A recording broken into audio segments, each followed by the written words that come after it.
भेड़िया और 7 छोटी बकरियां। एक बार की बात है, एक हरे भरे जंगल में एक भेड़िया घूमता था। वो हर समय भूखा रहता था। वो बहुत कुछ खाता, लेकिन उसकी भूख फिर भी नहीं मिटती थी। मुझे फिर से भूख लग रही है। इसलिए दिन रात वो शिकार का पीछा करते हुए जंगल में भटकता रहता। एक दिन भूखे भेड़िए को एक छोटी सी झोपड़ी दिखाई दी। वो ध्यान से और चुपचाप वहां गया। पास जाने पर उसने पेड़ों में से देखा कि झोपड़ी में एक बकरी माँ और उसके 7 बच्चे रहते हैं।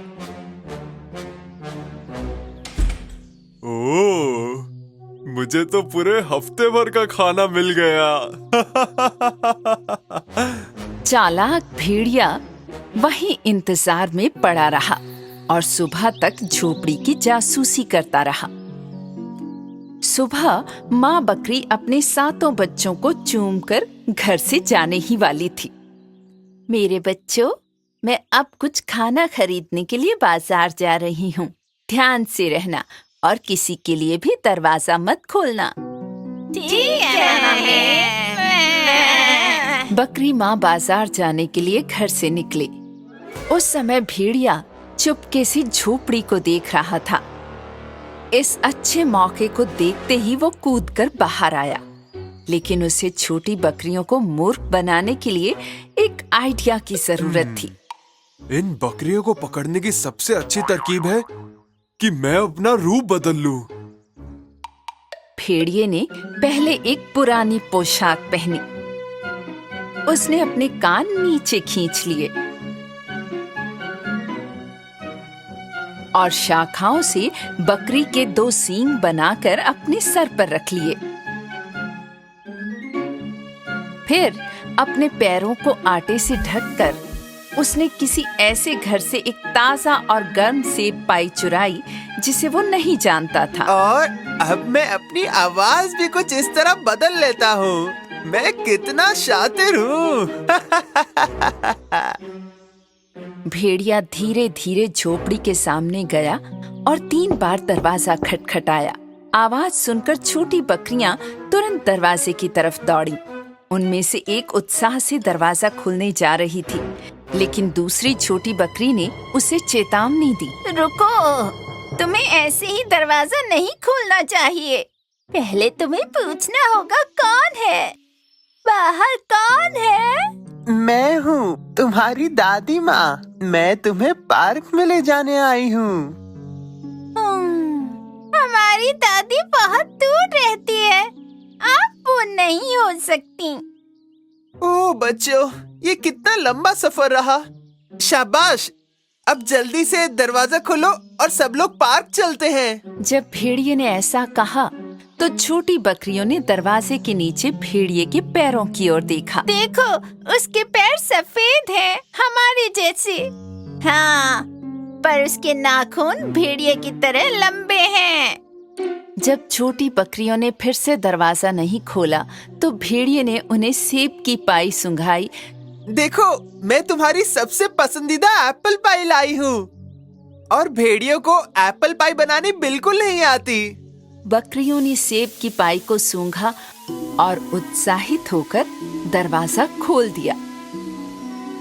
उनमें से कोई नहीं समझ पाया कि वो भेष बदलकर भेड़िया है।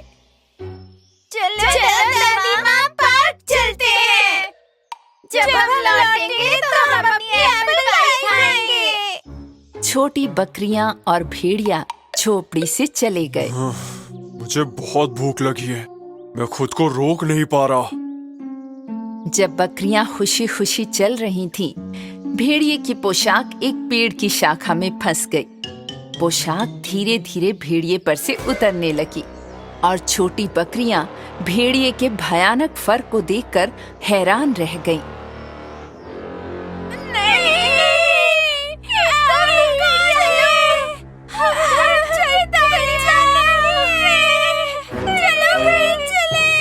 जब भेड़िए को एहसास हुआ कि उसे पहचान लिया गया है, उसके कान फड़फड़ाए, नुकीले दांत दिखाई दिए और वो बकरियों पर कूद पड़ा।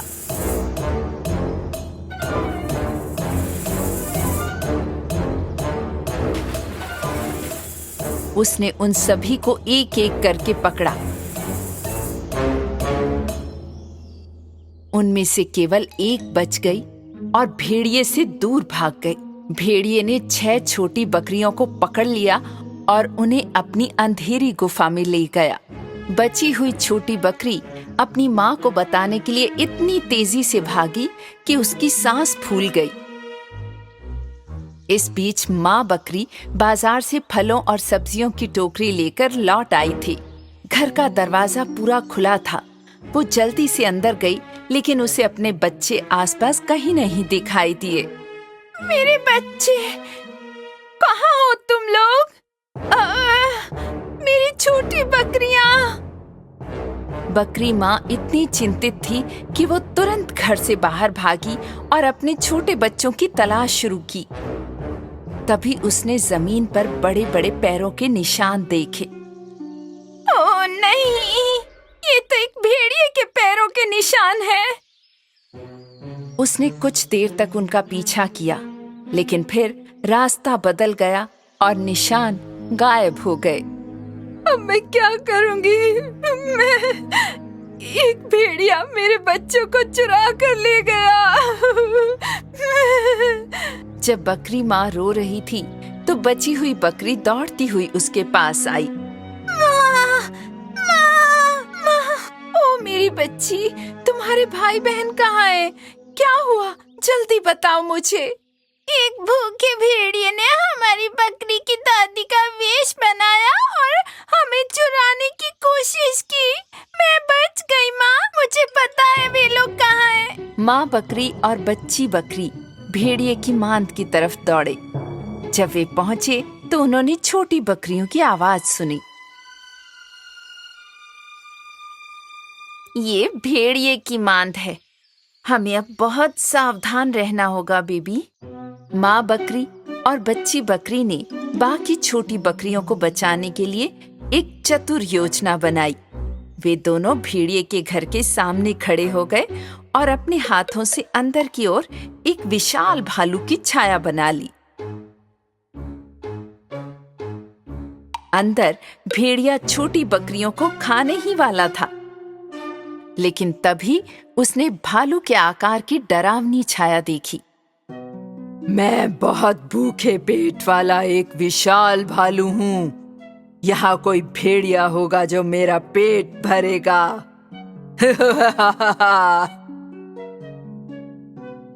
भेड़िया इतना डर गया था कि भालू उसे खा जाएगा कि वो तुरंत अपनी मांद से बाहर भागने लगा। नहीं, मेरी मदद करो, मदद करो। भालू भालू भालू भालू मुझे खा जाएगा। मेरी मदद करो, बचाओ मुझे। भेड़िए को भागता देख छोटी बकरियां खुशी से झूम उठी और अपनी माँ के गले से लग गईं। भाग गया भेड़िया, भाग गया, भाग गया, भाग गया भेड़िया, भाग गया। और तब से माँ बकरी और उसके 7 बच्चे जंगल में अपनी झोपड़ी में भेड़िए से दूर एक शांतिपूर्ण जीवन बिताने लगे।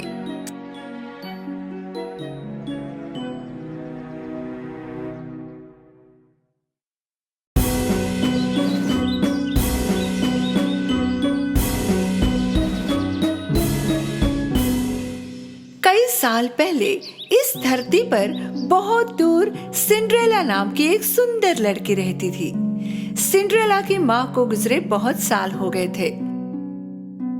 उसके पिता ने ही उसे पाल पोस कर बड़ा किया था। जब सिंड्रेला के पिता ने दूसरी शादी की तब उसके जीवन में बहुत बदलाव आया। उसके पिता की नई पत्नी और उनकी 2 बेटियां सौतेले पिता के घर रहने आए। पहली बार जब वे मिले तब से सौतेली माँ को सिंड्रेला एक आंख ना भाती थी।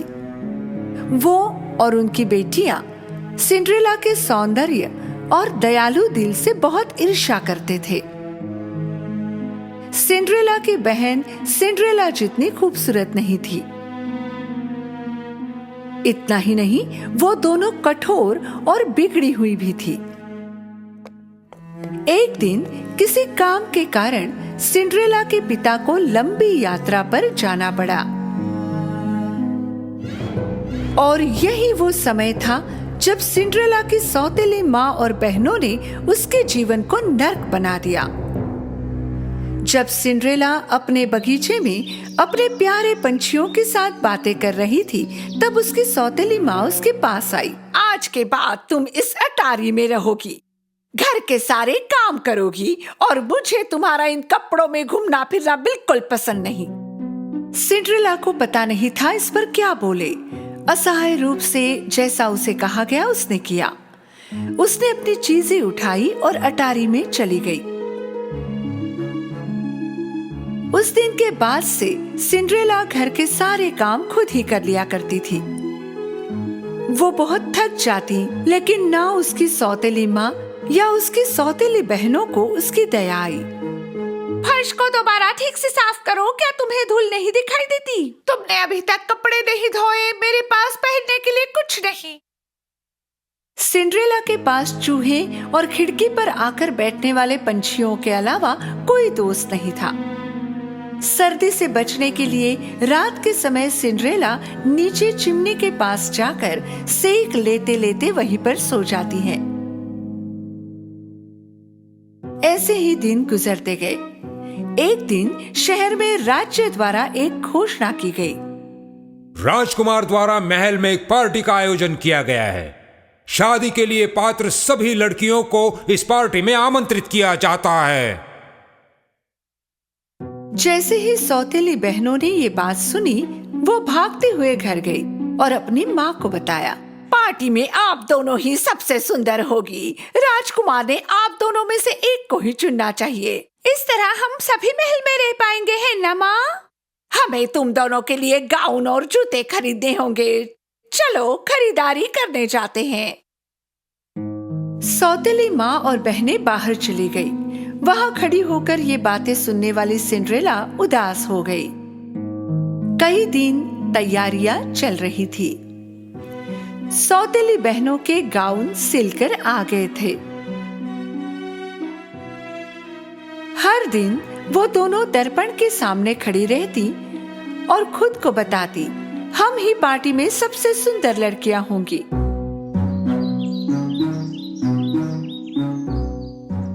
आखिर वो दिन आ ही गया। सौतेली बहनें आज जल्दी उठ गई थी। उन्होंने सिंड्रेला को बुलाया। सिंड्रेला, सिंड्रेला, जल्दी यहाँ आओ। कहाँ हो तुम? जल्दी से हमारे स्नान की तैयारी करो। पूरे दिन सिंड्रेला ने बहनों को तैयार होने में मदद की। जरा धीरे धीरे ब्रश करो, सारे बाल निकाल दोगी क्या? शाम तक दोनों पार्टी के लिए तैयार हो गई। तुम दोनों सुंदर दिख रही हो, बहुत सुंदर।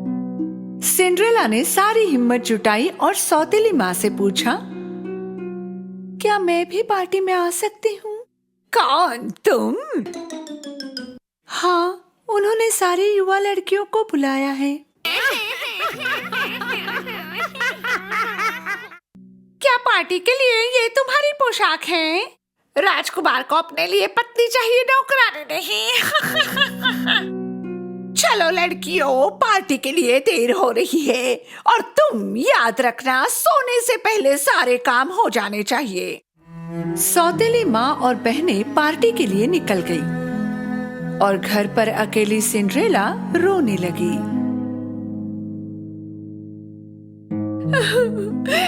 मैं पार्टी में क्यों नहीं जा सकती? अगर आज मेरे माता पिता यहाँ होते तो ये सब नहीं होता। उसी समय एक उज्जवल प्रकाश दिखाई दिया। पहले सिंड्रेला समझ नहीं पाई कि वो क्या था। वो प्रकाश को एकटक देखी जा रही थी और अचानक प्रकाश के बीचों बीच एक खूबसूरत परी दिखाई दी। मेरी प्यारी सिंड्रेला, रो मत, तुम भी महल में पार्टी में जाओगी। सिंड्रेला को उसकी आंखों पर विश्वास नहीं हुआ। उसने हड़बड़ाकर पूछा, क्या मैं जा सकती हूँ? मेरी हालत तो देखो। चिंता मत करो, मैं हूं ना तुम्हारी मदद के लिए। मुझे एक कद्दू और 7 चूहे ला कर दो। सिंड्रेला को समझ नहीं आ रहा था कि उन्हें ये चीजें क्यों चाहिए, पर उसने वही किया जो उसे कहा गया। पहले वो रसोई घर में गई और बड़ा सा कद्दू ले आई। फिर वो अटारी में गई और अपने चूहे दोस्तों को लेकर फिर से नीचे आई। परी ने अपनी जादुई छड़ी से कद्दू को एक सुंदर बग्गी में बदल दिया। फिर वो चूहों की तरफ मुड़ी। उनमें से एक ड्राइवर बन गया और बाकी 6 सुंदर सफेद घोड़ों में बदल गए।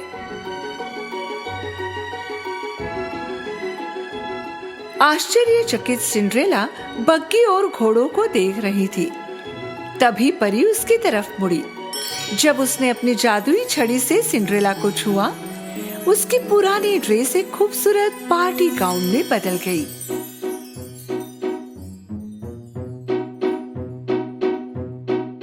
और उसके पैरों की चप्पल सुंदर कांच के जूते में बदल गए। मैं राजकुमारी की तरह दिख रही हूँ।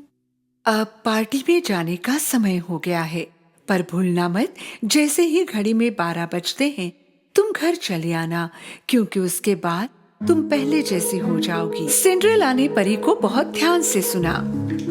फिर वो बग्गी में बैठी और महल की ओर चल पड़ी। उसकी खूबसूरत बग्गी महल के सामने जाकर रुक गई। जब सिंड्रेला ने भव्य दरवाजों से महल में प्रवेश किया, सबकी आंखें उसे ही देख रही थी। वो बहुत सुंदर और खानदानी लग रही थी। उसकी सौतेली माँ और सौतेली बहनें भी इस सुंदर महिला को देखती रह गई थी। वे उसे पहचान भी नहीं पाई थी। अचानक सीढ़ियों पर राजकुमार दिखाई दिया। सिंड्रेला सच में पार्टी में उपस्थित सभी लड़कियों में सुंदर लग रही थी। राजकुमार को पहले ही नजर में इस खूबसूरत लड़की से प्यार हो गया। सभी उसे उत्सुकता से देख रहे थे। वो धीरे धीरे आगे की तरफ बढ़ता गया। सौतेली बहनें बहुत खुश हो गई कि राजकुमार उन्हीं की तरफ आ रहा है। आओ, वो मेरे पास आ रहा है। नहीं, वो मेरे पास आ रहा है। पर राजकुमार आगे बढ़ा और सिंड्रेला के सामने जाकर रुक गया। हे सुंदर युवती, क्या तुम मेरे साथ नृत्य करना पसंद करोगी? सिंड्रेला ने विनम्रता से हाँ कहा। राजकुमार और सिंड्रेला ने उत्सुकता से देख रहे आमंत्रितों के बीच नृत्य करना शुरू किया। सिंड्रेला संगीत और नृत्य से इतनी प्रभावित हो गई, उसे लगा मानो महल में वो और राजकुमार है, बस दोनों ही। वे दोनों देर रात तक नृत्य करते रहे। सिंड्रेला को पता ही नहीं चला कि कितना वक्त गुजर गया है। अचानक उसकी नजर घड़ी पर पड़ी। आधी रात हो चुकी थी। उसी समय सिंड्रेला को परी की चेतावनी याद आ गई। जैसे ही घड़ी में 12 बजते हैं तुम घर चली आना, क्योंकि उसके बाद तुम पहले जैसी हो जाओगी। हड़बड़ाकर उसने राजकुमार को वहीं छोड़ा और वो भागने लगी। जब वो महल की सीढ़ियां उतर रही थी, उसका एक जूता वहीं छूट गया और उसके पास उसे लेने का समय भी नहीं था। जैसे ही वो बाहर पहुंची, घड़ी में 12 बज चुके थे और फिर से सब कुछ वैसा हो गया जैसे पहले था। जब राजकुमार उसके पीछे भागा, उसे वो जूता सीढ़ियों पर मिला। पता करो ये जूता किसका है, फिर चाहे इसके लिए राज्य की सारी लड़कियों को आपको मिलना पड़े, उसे ढूंढ कर लाओ। सिंड्रेला हाफती हुई घर पहुंची और सीधे अटारी पर गई। वो राजकुमार के साथ बिताए समय को सोचने लगी। उसे पता था कि उसके पास कोई मौका नहीं था, पर फिर भी उसे राजकुमार से प्यार हो गया। राजकुमार के लिए उस लड़की को खोजना असंभव था और अगर वो खोज भी लेता तो पहचान नहीं पाता। राजकुमार के आदमी राज्य के घर घर जाकर उस जूते के मालकिन को खोजने लगे, पर जूता किसी भी लड़की के पैर में फिट नहीं हुआ।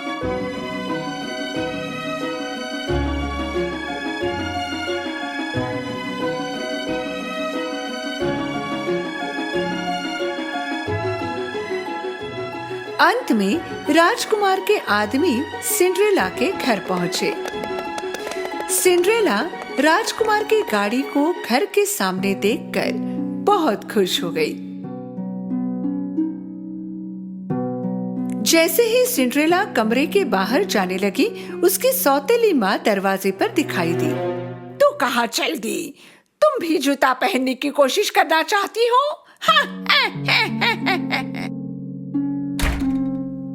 व्यंग्यात्मक हंसी के साथ सौतेली माँ ने अटारी का दरवाजा बंद कर दिया। नहीं, कृपा करके दरवाजा खोलो, कृपा करके प्लीज। कितनी दयनीय बात है। राजकुमार और तुम में क्या समानता होगी भला? आदमी ने पहले पतली बहन को जूता पहनाया, पर वो उसके पैर के लिए बहुत छोटा था। देखो मेरे पैर में कितने अच्छी तरह से बैठ गया। फिर मोटी बहन ने कोशिश की, पर जूता उसके पैर में जा ही नहीं रहा था। शायद हमने दूसरे पैर में कोशिश की होती। उन्होंने कोशिश तो बहुत की, पर नाकाम रहे। सिंड्रेला ने खिड़की की तरफ दौड़ने की आखिरी कोशिश की, पर खिड़की बहुत ऊपर थी। वो रोने लगी। उसे रोता देख उसके चूहे दोस्त उसके पास आए। मेरी सौतेली माँ ने मुझे बंद कर रखा है, चाबी उसी के पास होगी। चूहा दरवाजे के नीचे से फिसलकर बाहर आया। सौतेली माँ दरवाजे पर राजकुमार के आदमियों के साथ खड़ी थी। आप कल क्यों नहीं आते? आज वो बहुत थकी हुई है और पैरों में सूजन है। चूहे ने सौतेली माँ के स्कर्ट पर कूदकर चाबी निकाली और ऊपर की ओर दौड़ा।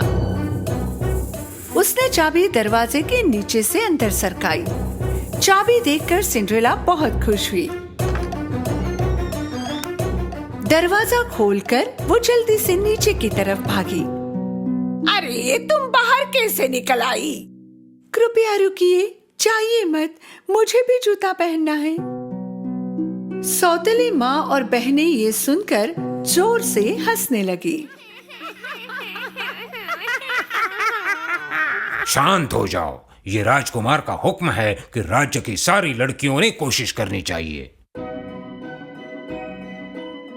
जब सिंड्रेला ने जूता पहना, सबको आश्चर्य हुआ, क्योंकि जूता उसके पैर में अच्छे से फिट हुआ। सुंदर युवती, क्या ये बूट तुम्हारा है? सिंड्रेला ने गर्दन हिलाकर हामी भरी। कृपया हमारे साथ महल चलें। सिंड्रेला उनके साथ महल में गई। उन्होंने उसे राजकुमार के सामने पेश किया। जैसे ही राजकुमार ने सिंड्रेला की आंखों में देखा, वो जान गया कि उस रात उसने उसी के साथ नृत्य किया था। उसने सिंड्रेला का हाथ थामा। आखिर मैंने तुम्हें ढूंढ ही लिया, क्या तुम मुझसे विवाह करोगी? खुशी के आंसू भरे आंखों से उसने राजकुमार का प्रस्ताव स्वीकार किया। उन्होंने शादी की और खुशी से जीवन बिताने लगे।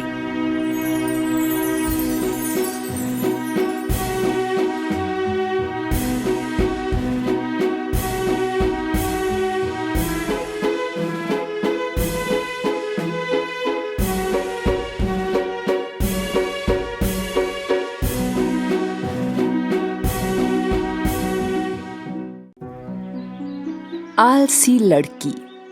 एक बार की बात है, एक पिता और उसकी 2 जवान बेटियां दूर एक देश में एक साथ रह रहे थे।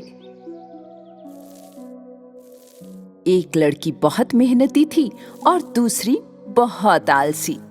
दीदी, क्या आप कभी मदद भी करती हैं? मैं बहुत थक गई हूँ। अरे नहीं, तुम पहले से ही सफाई कर रही हो, अब मैं अपने हाथ गंदे क्यों करूं? मेरे नाखून भी टूट जाएंगे।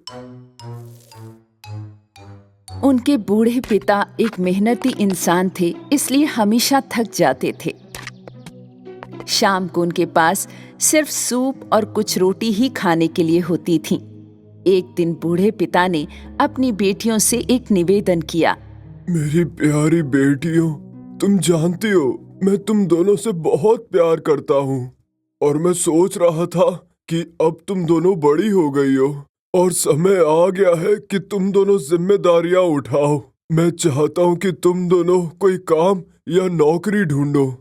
आप सही कह रहे हैं, मैं कल जरूर कोई काम तलाश कर लूंगी। और तुम्हारा क्या मेरी बच्ची? मेरी बहन को नौकरी मिलनी चाहिए, ये उसकी बात है, लेकिन मुझे लगता है कि मैं घर का काम ज्यादा अच्छा करती हूँ। बूढ़ा अपनी बेटियों को इतना उत्सुक देखकर बहुत खुश था।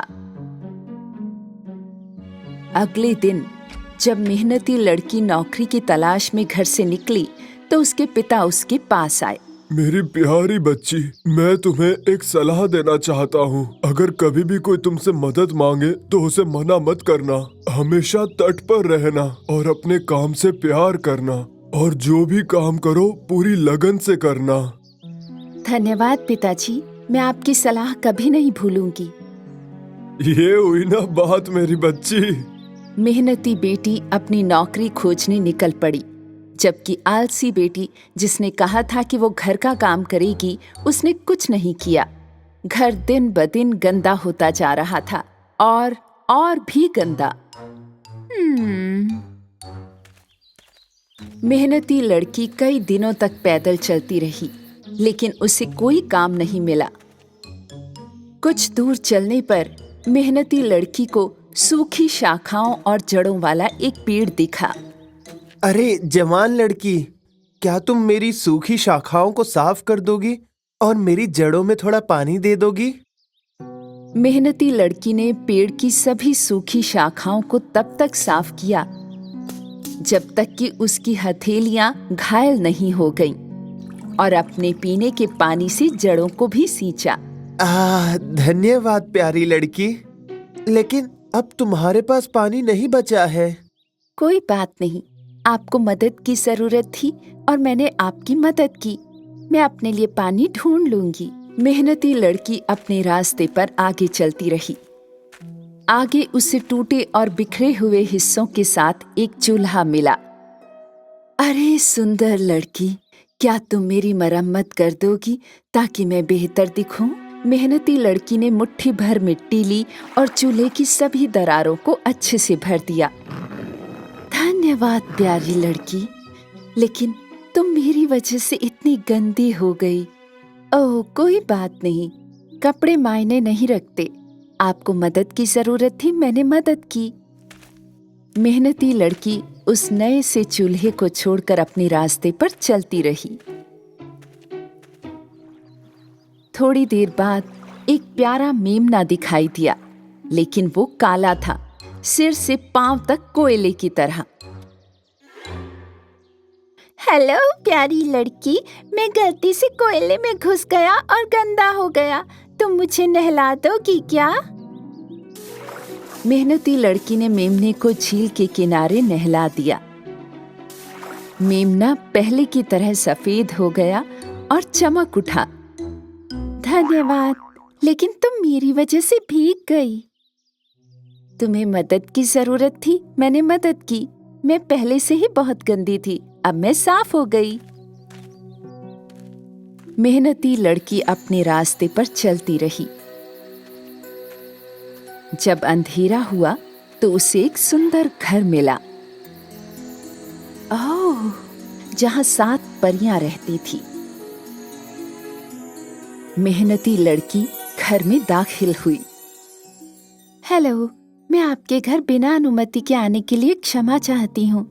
मैं एक युवा लड़की हूँ जिसे काम की तलाश है। तुम चाहो तो यहाँ काम कर सकती हो जवान लड़की। हमारे घर में 7 कमरे हैं। तुम्हें हर दिन सिर्फ 6 कमरे साफ करने होंगे, लेकिन 7वें कमरे में भूल कर भी मत जाना। मेहनती लड़की ने नौकरी स्वीकार कर ली। जैसा कि परियों ने कहा था, वो पूरे 1 साल तक हर दिन 6 कमरों की सफाई करती रही। उसने कभी 7वें कमरे में प्रवेश नहीं किया। और जब उसके पास काफी पैसे जमा हो गए तो उसने परियों से घर लौटने की अनुमति मांगी। बेशक जवान लड़की, तुम घर जा सकती हो। मैं हैरान हूँ कि तुमने 7वें कमरे में कभी प्रवेश क्यों नहीं किया। मुझे अपने काम पर गर्व है। मेरे पिता कहते थे कि अपना काम हमेशा ठीक से करो, चाहे कुछ भी हो। मेरे यहाँ रहते हुए मेरा काम सिर्फ 6 कमरों की सफाई करना था और यही मैंने किया। हम तुम्हें तुम्हारी ईमानदारी और मेहनत के लिए इनाम देना चाहते हैं। चलो आओ हमारे साथ। परियों ने युवा लड़की को 7वें कमरे में प्रवेश करने के लिए कहा। जब लड़की अंदर गई तो उसने चांदी और सोने के ढेर सारे सिक्के देखे। अब तुम इन सिक्कों के बीच घूमो और जितने भी सिक्के तुमसे चिपक जाएंगे वो तुम्हारे होंगे। मेहनती लड़की सिक्कों में बाएं से दाएं घूम गई।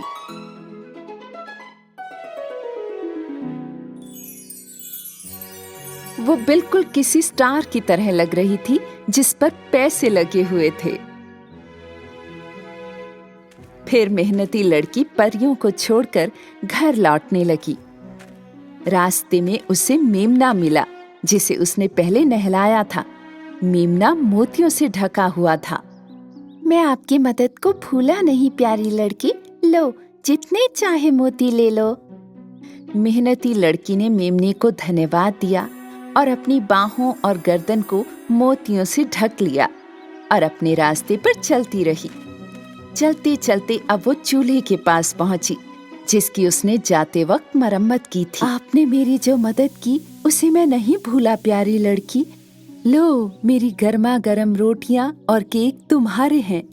मेहनती लड़की ने चूल्हे द्वारा दी गई रोटियों में से कुछ खा ली और उसमें से कुछ घर के लिए रख ली और अपने रास्ते पर चलती रही। थोड़ा आगे चलने पर उसे पेड़ दिखाई दिया जिसकी डालियां फलों से ढकी हुई थी।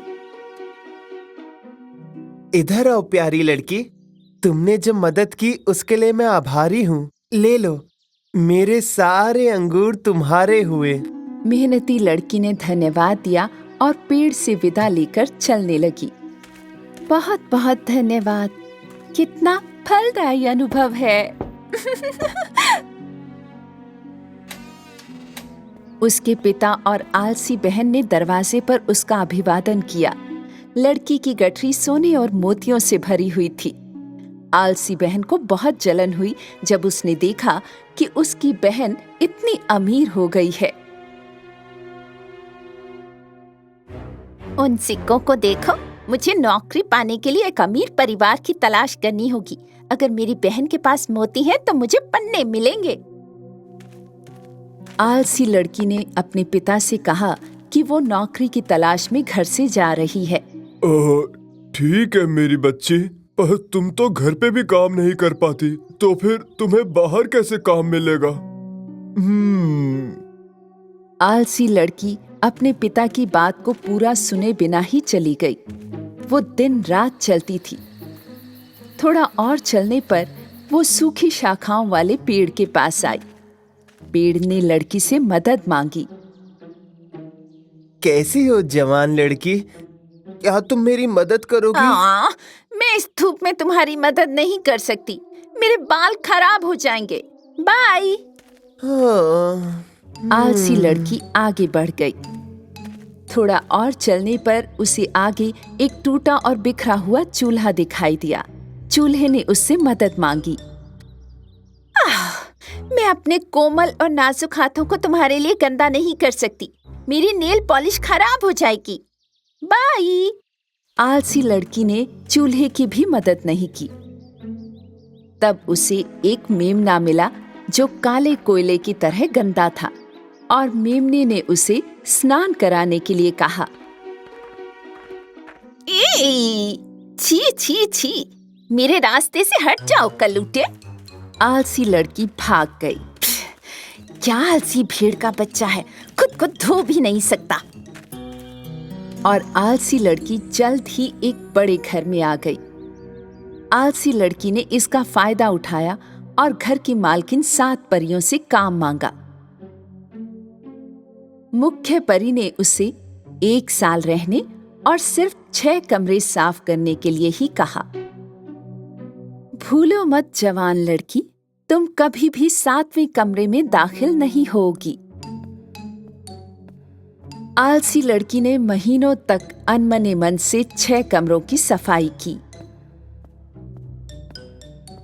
हालांकि एक दिन उसने अपनी जिज्ञासा के चलते 7वें कमरे में प्रवेश किया।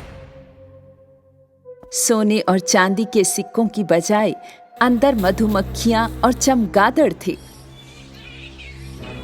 मधुमक्खियों ने आलसी लड़की को इस तरह से काटा कि वो चारों ओर से जख्मी हो गई। वो बहुत दुखी थी। लड़की तुरंत वहां से चली गई और घर की ओर भागने लगी। जैसे ही वो दौड़ी, उसने मेमने को देखा, जिसके मदद के अनुरोध को उसने ठुकरा दिया था। मेमना मोतियों से ढका हुआ था। लड़की कुछ मोती पाने के लिए मेमने को पकड़ना चाहती थी, लेकिन मेमना उससे दूर भाग गया। लड़की चलती रही।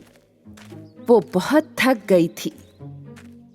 उसी पल उसे चूल्हा मिला, जिसकी मदद के अनुरोध को उसने ठुकरा दिया था। चूल्हे पर ताजी गरम रोटियां और ब्रेड थे।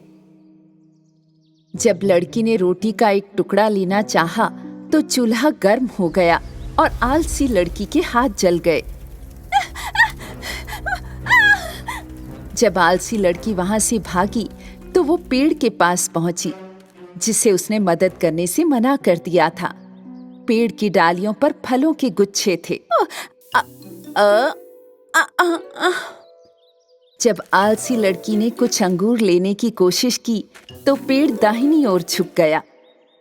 लड़की दाईं ओर दौड़ी, लेकिन इस बार पेड़ बाईं ओर झुक गया।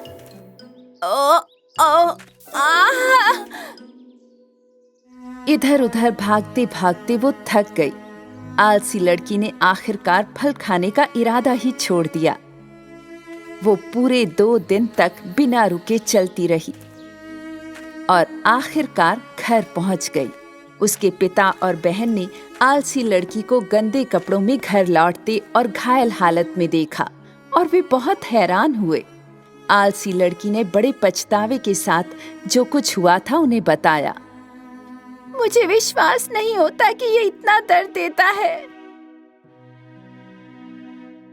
मेरी प्यारी बहन, अब तुम समझ गई कि मेहनती होना कितना जरूरी है।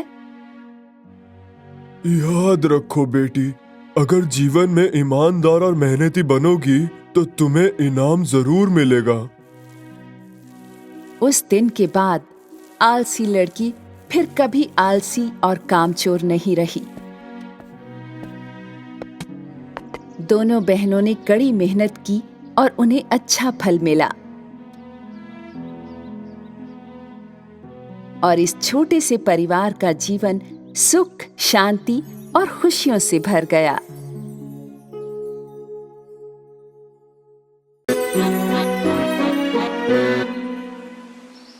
बहुत समय पहले एक भाई बहन की जोड़ी थी, हैंसल और ग्रेटल। जब वो बहुत छोटे थे, उनकी माँ गुजर गई थी। वो अपने पिता के साथ जंगल में एक झोपड़े में रहते थे। उनके पिता पैसे कमाने के लिए लकड़ी काटते थे। काम और बच्चों की देखभाल के बीच में पिस पिस के उन्होंने दोबारा शादी करने का फैसला किया। उनकी नई पत्नी बहुत अमीर परिवार से थी। उनको पसंद नहीं था कि वे गरीब थे और एक झोपड़े में रहते थे, और उसे अपने सौतेले बच्चों से बहुत नफरत थी। सर्दियों की एक रात सोने से पहले हैंसल और ग्रेटल को कुछ सुनाई दिया। उनकी नई माँ उनके पिता से कुछ बोल रही थी। सर्दियों में गुजारा कैसे करेंगे? खाने का सामान कम पड़ेगा। इन बच्चों को भगाओ, वरना हम सब मरेंगे। उनके पिता ने आवाज उठाई, तुम चुप रहो। मैंने सोच लिया है, कल इनको कहीं दूर जाके छोड़ देंगे। ये सुन के ग्रेटल रोने लगी।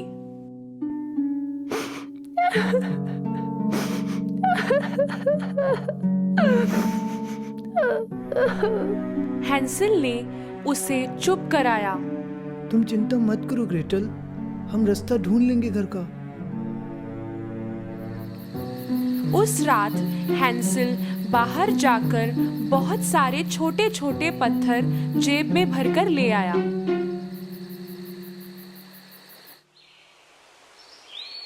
अगली सुबह वो सब घर से दूर जाने लगे। उनके पिता ने बताया कि वो पिकनिक पे जा रहे हैं। चलते चलते चुपके से हैंसल पत्थर गिरा गिरा के निशानी बना रहा था।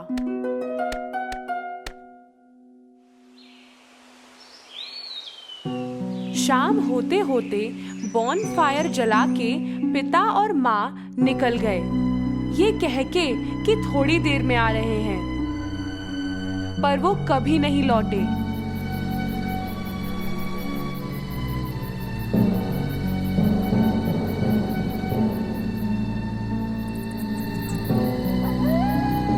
रात ढलते ही जंगली जानवरों की आवाजें चारों ओर गूंजने लगी। ये सब सुन सुन के हैंसल और ग्रेटल वही आग के पास ही बैठे रहे जब तक कि चांद नहीं आया। अब वो उनके डले हुए पत्थरों को देख देख कर घर की ओर जाने लगे। अच्छा किया हैंसल, कितने समझदार हो तुम। जब दोनों घर पहुंचे पिताजी चौंक गए पर खुश भी थे, और माँ दिखा रही थी जैसे वो खुश थी, पर सब नाटक था। वो बिल्कुल भी खुश नहीं थी। 3 दिन बाद उनकी माँ ने वापस उनसे पीछा छुड़ाने की कोशिश की। इस बार उन्होंने रात को दोनों के दरवाजे बंद कर दिए ताकि हैंसल फिर से पत्थर चुनने ना जा पाए। पर हैंसल था समझदार। अब की बार जाते हुए उसने ब्रेड के टुकड़े अपने पॉकेट में रख लिए और उनकी निशानी बनाता गया।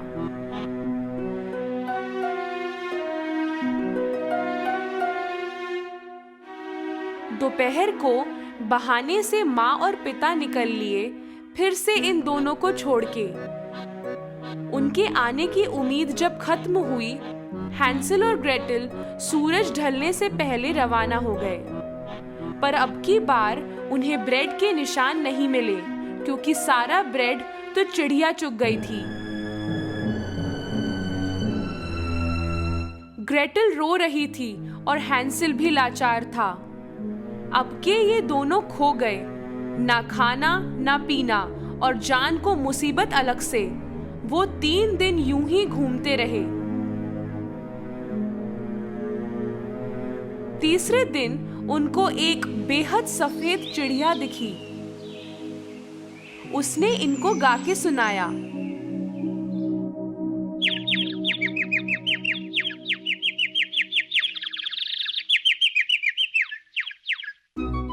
वो उस पल अपनी भूख भूल के उस चिड़िया के पीछे गए और पीछा करते हुए पहुंचे एक अजीब से घर के बाहर। इस घर की दीवार ब्रेड की थी, छत केक की और खिड़कियां बनी थी कैंडी से, और सब तरफ क्रीम ही क्रीम। हैंसल और ग्रेटल खुशी के मारे रुक ना पाए। सारी थकान भूल के उस घर की ओर भागे। जैसे ही वो उससे कुछ खाने को गए, अंदर से एक आवाज आई। अरे कौन काट रहा है मेरे घर को? उनको दरवाजे पर एक बहुत प्यारी सी दादी माँ दिखी। उन्होंने उनको सारी घटनाएं बताई, तो उन्होंने उन दोनों को अंदर बुला लिया। घर के बाहर और अंदर बिल्कुल अलग था। अंदर अंधेरा था और अच्छा महसूस नहीं हो रहा था, पर भूख से परेशान उन दोनों ने ज्यादा सोचा नहीं। उस औरत ने उन्हें तरह तरह की चीजें खिलाईं, ऐसी भी जो उन्होंने पहले कभी नहीं खाई थी। और रात को जिस पे सोए वो बिस्तर इतना मुलायम। सुबह उठे तो देखा कि वो औरत नहीं थी कहीं। उन्हें ढूंढने लगे दोनों। वहीं उन्हें एक छोटा सा दरवाजा दिखा। अंदर गए तो बक्से भर के खजाना पड़ा था। दोनों चौंक गए। हैंसल और पास से देखना चाहता था। तभी उनकी आवाज फिर आई। क्यों जी, क्या कर रहे हो? दोनों घूमे और वो चुड़ैल ठीक सामने खड़ी थी। मालूम हुआ कि वो औरत एक चुड़ैल थी जो इन बच्चों को अपने तहखाने ले जाने के लिए ललचा रही थी। उन्होंने भागना चाहा पर दरवाजा बंद हो गया। चुड़ैल ने हैंसल को बालों से पकड़ा और एक पिंजरे में डाल दिया। ग्रेटेल को वो किचन ले आई घसीट के। तेरा भाई बहुत दुबला है, उसे मोटा करने के लिए खाना बना। मोटा ताजा होगा तो मुझे उसे खा के मजा आएगा। पर तू कुछ मत खाना, सिर्फ वही खाएगा।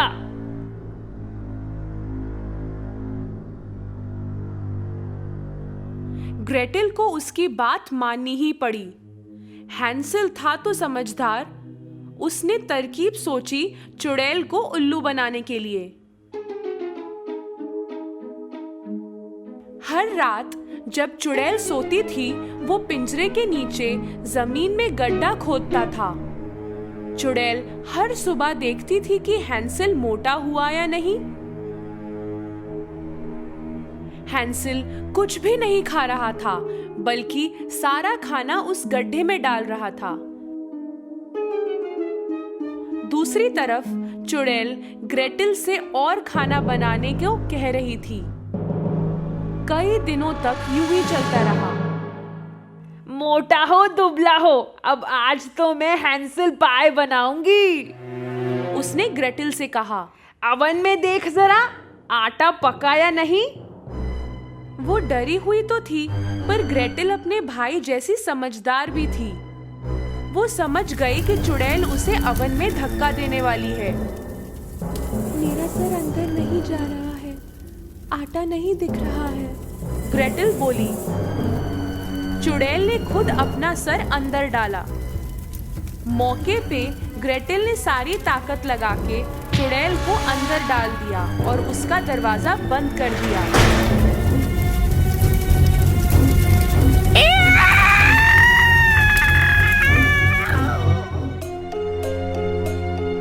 ग्रेटेल को पता था कि चाबी कहाँ रखी है। वो फटाफट गई और हैंसल को निकाला। अवन से आग निकल के पूरे घर में फैल चुकी थी। वो दोनों वहां से निकल के जंगल की ओर भागे, पर कहाँ जाए ये उन्हें भी नहीं मालूम था। कुछ देर बाद उन्हें एक नदी मिली। एक बड़े से बतख ने उन्हें वो नदी पार कराई।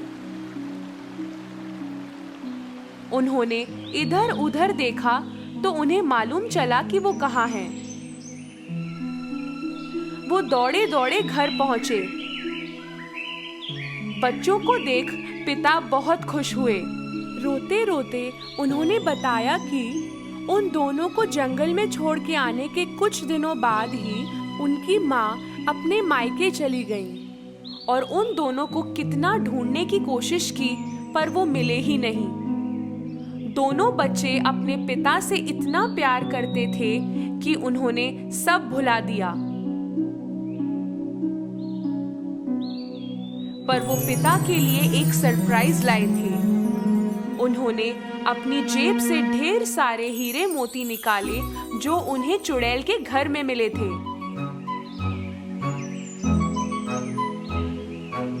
पिता ये देख के चौंक गए। उनके परिवार को फिर कभी तकलीफ नहीं हुई और वो खुशी खुशी रहने लगे।